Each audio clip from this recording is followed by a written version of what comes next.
possess, but which you may not have used for a while. What you need to do is refocus and sharpen those skills in relation to a clear understanding of how the interview process unfolds and what you are expected to do in the interview situation. You want to prepare well for all types of questions you are likely to be asked, as well as identify several questions you need to ask of the employer. You want to be honest in everything you say and do. This by no means implies you should be either naive or stupid in what you say by confessing your weaknesses to hiring officials. You need to stress what is right about you, your strengths and achievements. This is what you should concentrate on when preparing for the interview, presenting your best self to employers who are interested in hiring your strengths. Without preparation, you may not be able to present your best self to the employer.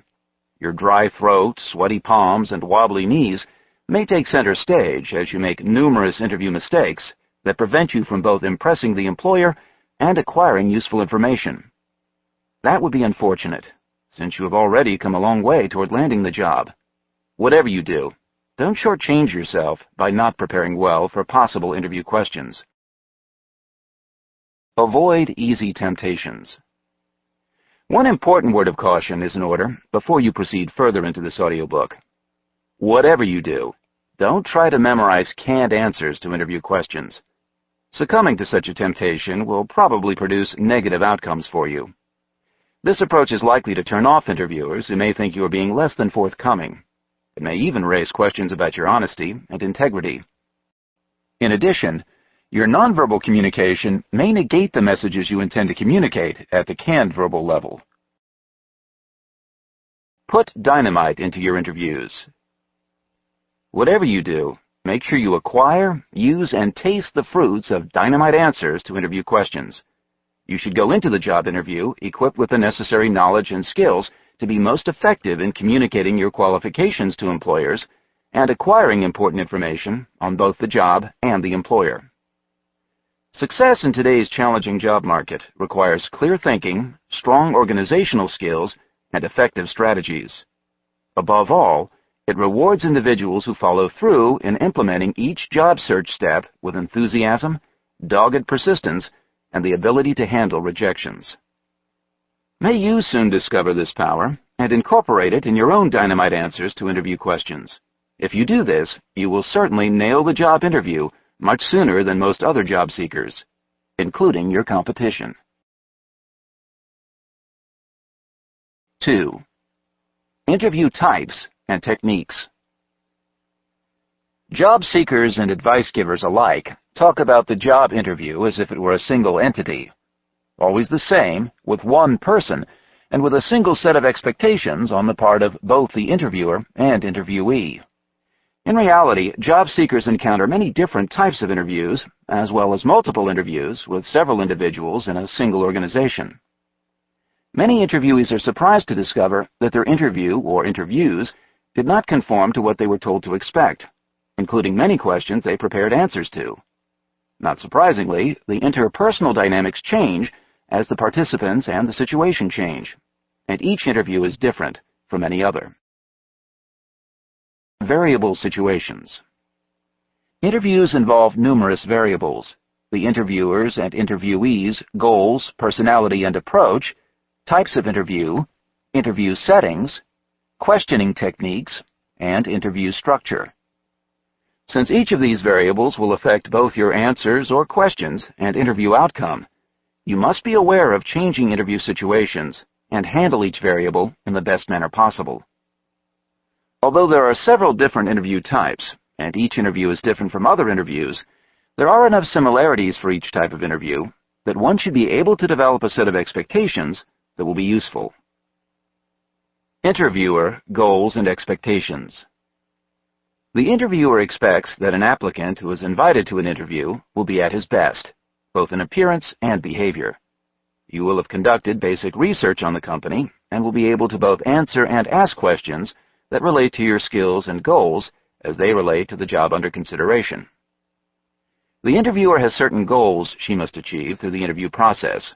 She will control many of the variables affecting the interview situation in order to achieve those goals. First, the interviewer looks for indicators of the applicant's expertise and competence. your skills, knowledge, and abilities as they relate to the job.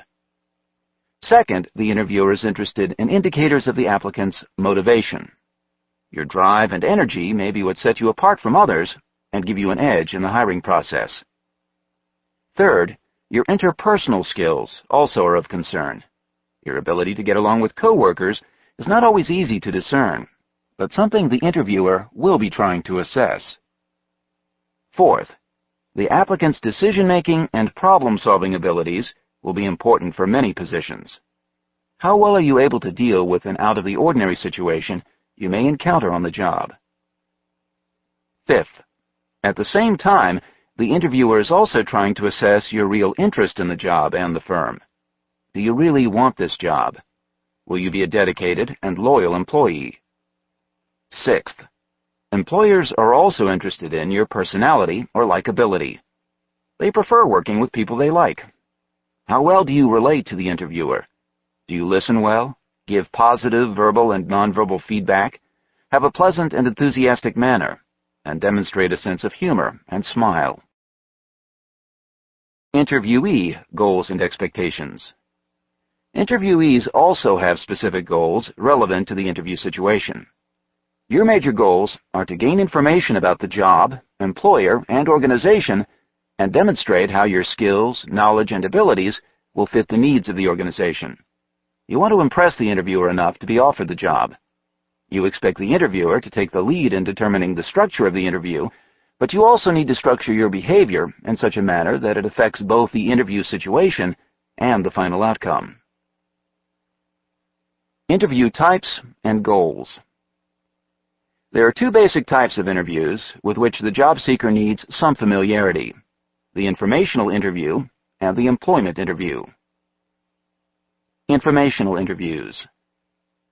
The informational interview results from the networking process.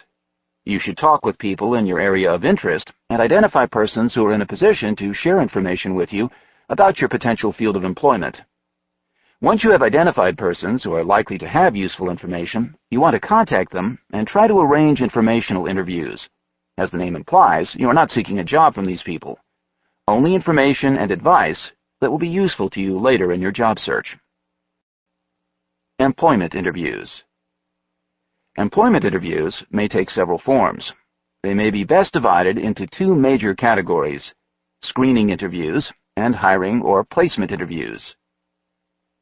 Screening interviews. Screening interviews may take place over the telephone or in a face-to-face setting.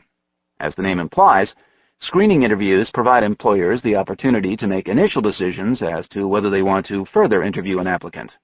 It helps them narrow the field of applicants to a more manageable number for conducting formal face-to-face job interviews. In other words, applicants are screened in or out of further consideration. Job offers are seldom an immediate result of a screening interview. Telephone screening interviews are one of the least understood interview formats. Many employers use telephone interviews these days. Such interviews are more time-efficient and cost-effective in eliminating a large number of applicants than face-to-face interviews. While the telephone interview may take only 5 to 10 minutes, an office interview may take an hour or more. It pays to be prepared when your telephone rings.